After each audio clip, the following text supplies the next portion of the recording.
Selamat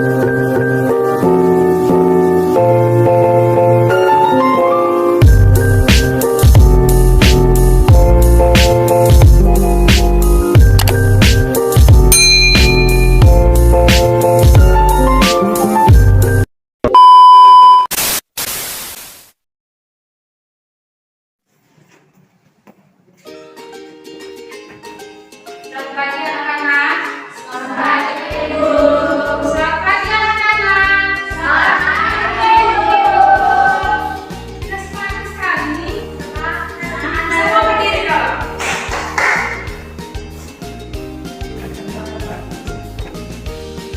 Biar lebih semangat. Ibu ada satu pantun. Nanti kalau Ibu ada pantun semua bilang dicatat, oke? Oke.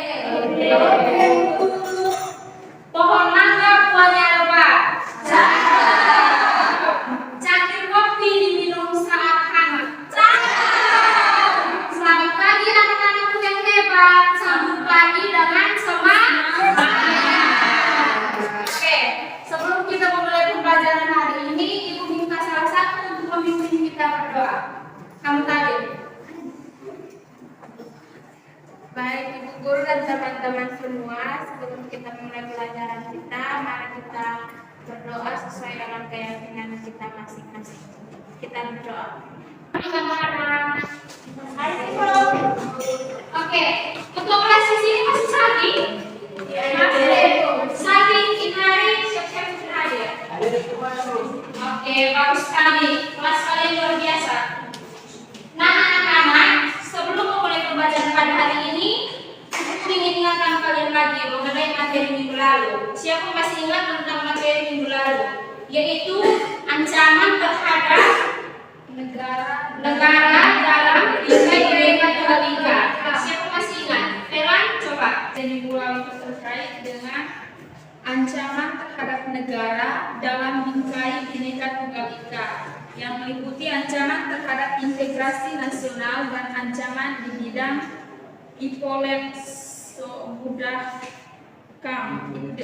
ideologi, politik, ekonomi, sosial, dan budaya, pertahanan, dan keamanan. Indonesia itu terdiri dari dua ancaman, yaitu ancaman di bidang militer dan non-militer. Ancaman di bidang non-militer itu seperti terhadap bidang ideologi, ekonomi, dan lain sebagainya. Sedangkan ancaman di bidang militer itu seperti adanya pemisahan wilayah, seperti yang sudah Ibu jelaskan pada pertemuan sebelumnya. Oke anak-anak, pada hari ini kita akan mempelajari wawasan Nusantara dalam konteks kesatuan negara Republik Indonesia. Untuk itu anak-anak perhatikan tayangan video berikut.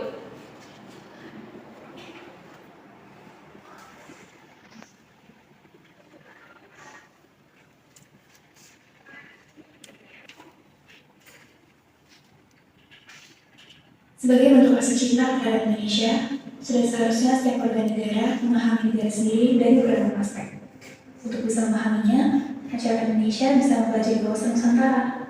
Dengan mempelajari wawasan Nusantara, akan tumbuh jiwa nasionalisme pada setiap warga negara Indonesia.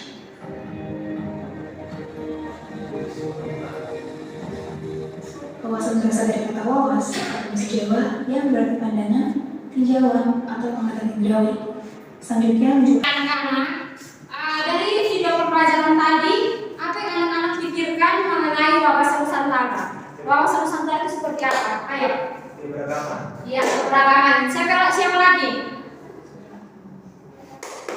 Ayo Ibu. Toleransi. Iya, toleransi. Yang Mutalin? Wawasan Nusantara itu berbicara tentang wilayah dan lingkungan Ya. yang kaya akan sumber daya alam dan sumber daya manusia. Iya, tepuk tangan untuk semua.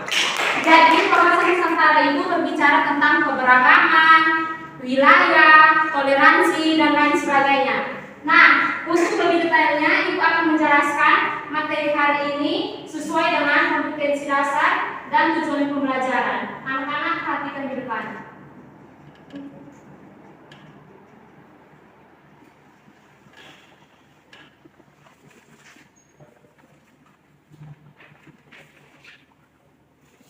Kompetensi dasar pada materi hari ini yaitu yang pertama, menghayati nilai-nilai pentingnya wawasan Nusantara Segara Kesatuan Republik Indonesia secara adil. Dan yang kedua, mengembangkan nilai-nilai tentang pentingnya wawasan Nusantara dalam konteks Negara Kesatuan Republik Indonesia. Yang ketiga, mengkarakteristikkan arti pentingnya wawasan Nusantara dalam konteks Negara Kesatuan Republik Indonesia. Dan yang keempat, mewujudkan keputusan bersama terkait arti penting wawasan Nusantara dalam konteks Negara Kesatuan Republik Indonesia. Tujuan pembelajarannya ada 3. Ibu minta 3 orang anak untuk bantu ibu membaca tujuan pembelajaran. Oke, Sari. Yang pertama, membangun nilai-nilai kerjasama dan gotong royong yang menghidup kesadaran akan ancaman terhadap negara dan upaya penyelesaiannya di bidang Impol sos Hankam. dalam bingkai biru kita. Ya, yang kedua, ya, Menganalisis konsep wawasan Nusantara. ya, yang ketiga, ya, Fanas, menyaji dan mengkomunikasikan Hasil analisis tentang ancaman terhadap negara dan upaya penyelesaian di di bidang bidang Impol sos Hankam. Ya, nah materi yang hari ini ibu akan bawakan yaitu anak-anak tolong perhatikan, harap tenang.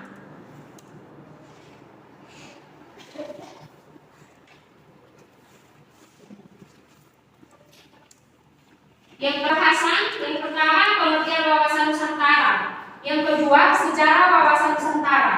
Yang ketiga makna wawasan Nusantara dalam konteks Negara Kesatuan Republik Indonesia.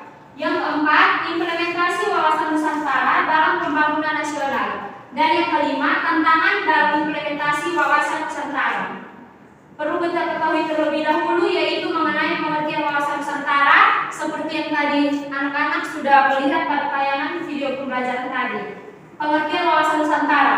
Wawasan Nusantara adalah sebuah konsep yang menggambarkan keberagaman budaya, bahasa, dan agama di Indonesia.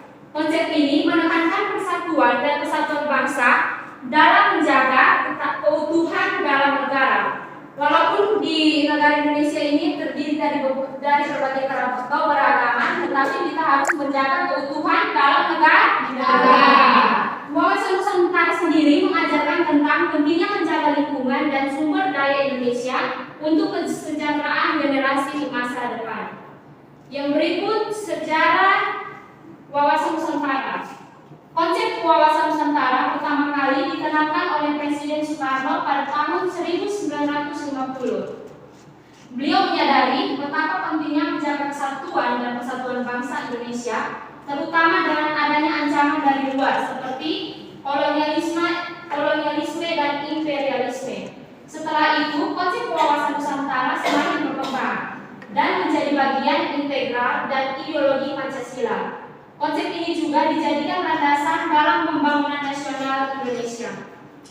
Yang berikut tentang implementasi wawasan Nusantara dalam pembangunan nasional.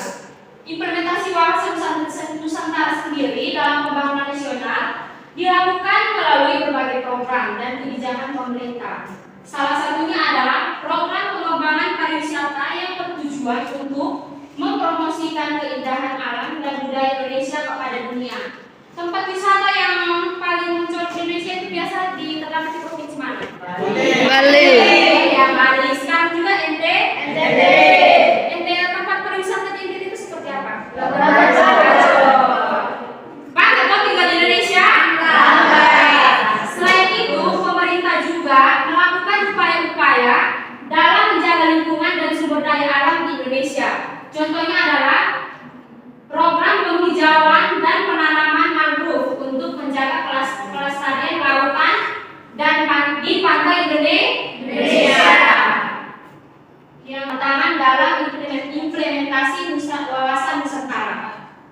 Meskipun konsep wawasan Nusantara memiliki makna yang sangat penting dalam pembangunan nasional Indonesia, namun implementasi masih menghadapi banyak tantangan. Salah satunya adalah masalah korupsi yang masih menjadi masalah besar di Indonesia. Sampai sekarang korupsi masih menjadi masalah terbesar di bangsa Indonesia, toh? Selain itu, masih ada pihak-pihak yang tidak mendukung konsep wawasan Nusantara. dan justru memecah belah persatuan dan kesatuan bangsa Indonesia. Oleh karena itu, dibutuhkan komitmen dan kerjasama semua pihak untuk mewujudkan konsep wawasan Nusantara dalam pembangunan nasional. Anak-anak, sampai di sini dulu materi yang Ibu jelaskan. Dari materi yang dijelaskan tadi, apakah sudah mengerti? Sudah. Atau ada yang ingin bertanya? Ayo silakan. Oke, pada Liva. Saya Bu. Ya. Jadi tadi ini Ibu menjelaskan tentang pengertian wawasan Nusantara, yakni sebuah konsep yang menggambarkan keberagaman budaya, bahasa, agama di Indonesia. Ya. Konsep ini menekankan persatuan dan kesatuan bangsa dalam menjaga keutuhan dalam negara. Jadi bagaimana sikap yang harus kita kembangkan untuk menjaga persatuan dan kesatuan dalam konsep wawasan Nusantara ini? Baik. Jadi anak-anak, sikap yang harus dikembangkan dalam mewujudkan persatuan dalam keberagaman yang ini yaitu kita harus menerima perbedaan yang ada. Terus harus mempunyai respek yang tinggi antara satu sama lain, dan tentunya harus menanamkan sikap toleransi yang tinggi antar sesama manusia. Bisa dimengerti? Bisa. Oke, Pak. Mengenai seputar pengertian wawasan Nusantara.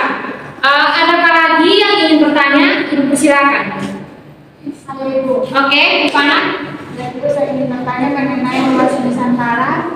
Tadi sudah dijelaskan konsep wawasan Nusantara. Pertama kali dikenalkan oleh Presiden Soekarno pada tahun 19. Pentingnya menjaga kesatuan dan persatuan bangsa Indonesia, terutama dengan adanya ancaman dari luar seperti kolonialisme dan imperialisme. Nah, yang menjadi pertanyaan saya, contoh ancaman dari luar seperti kolonialisme dan imperialisme yang pernah terjadi di Indonesia seperti apa?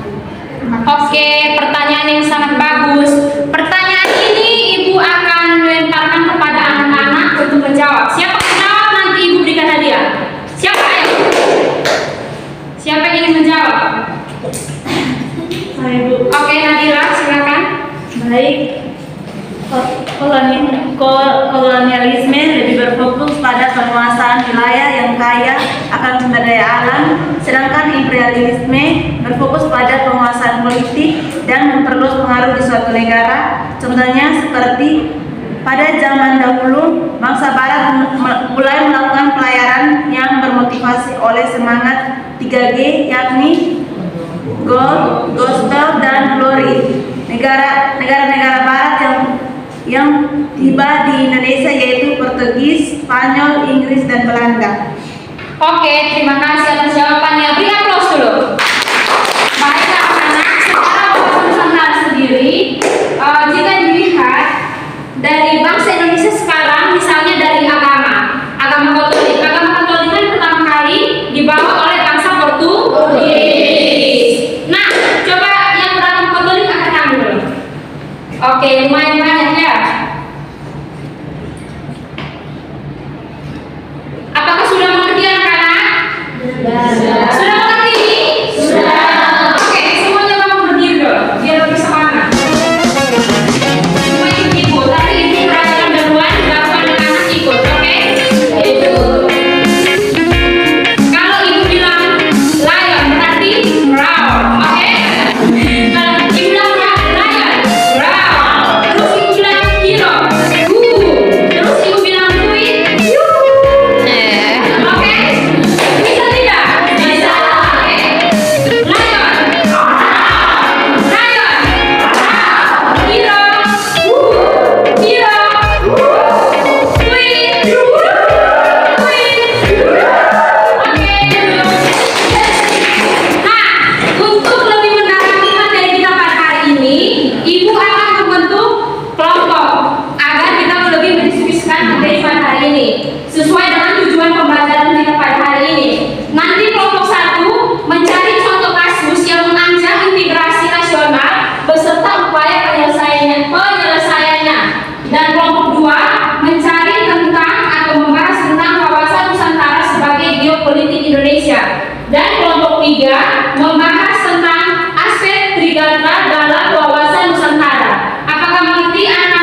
Nanti minggu depan baru ibu bagi 3 pak. Oke, jangan dulu dibuka. Ibu suruh buka baru buka. Sekarang anak-anak berhitung mulai dari Rensi. Rensi fokus. Hitung 1 sampai 3. 1, 2, 3. Iya, sini. 1, 2, 3. Oke, ternyata kurang 1 orang. Jadi anak-anak tadi yang dapat angka 1 ke kanan, angka 2, angka 3. Oke, sekarang Ivana dapat itu kelompok berapa? Kelompok 3. Ya, yang dapat kelompok 3 nanti bergabung dengan Ivana. Kamu kelompok 2. Yang kelompok 2 ketua kelompoknya Vera. Oke, yang kelompok 1 ketua kelompoknya Sonia. Oke, silakan berubah ke kelompok masing-masing anak-anak. Kelompok 1 di mana? Sini Bu. Kelompok 1 sudah. Bentar Ibu. Pada waktu tinggal 2 menit. Kelompok 2 sini Bu. Oke, sudah. Sudah Ibu. Bersih sekali kelompok mereka. Kelompok 3 sini Bu. Sudah Ibu. Oke. Waktu kalian tinggal 1 menit lagi anak-anak. Kelompok 1 dipercepat. Kelompok 1 sudah? Sudah Ibu. Oke, karena semuanya sudah mengerjakan dengan selesai, Ibu minta kelompok 1 untuk mempresentasikan materinya terlebih dahulu. Kelompok 1 orang mewakili.